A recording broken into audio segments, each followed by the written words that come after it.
Hello guys, আসসালামু আলাইকুম। আমি সীমান্ত Rahman. Welcome to our YouTube channel, Facebook page. So guys, এখন আসছি বাংলাদেশের জাতীয় ফল কাঁঠাল নিয়ে কিছু কথা বলতে। এই দেখেন ফলটা খুবই রসালো, সুস্বাদু, একটা মিষ্টি, খুব রসালো।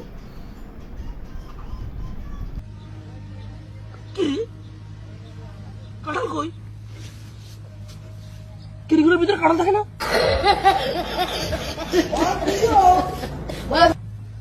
আমাদের হুজুর যে কাঁঠালে কুচ্ছিল, সেই কাঁঠালটা এটাই, খুবই মিষ্টি, খুব রসালো।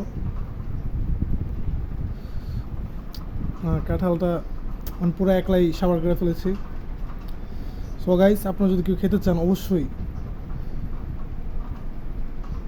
ভিডিওটা শেয়ার করবেন, কমেন্টস করবেন এবং অবশ্যই লাইক দেবেন।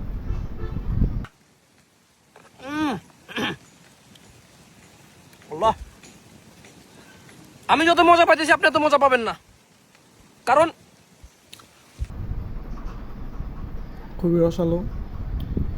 অনেকে চাল্লা কাঁঠাল খেতে পারে, অনেকে লেটকা কাঁঠাল কয়, চাওলা কাঁঠাল কয়। আমি সব কাঁঠালই খেতে পারি, আমার সব ফলই খুব পছন্দ।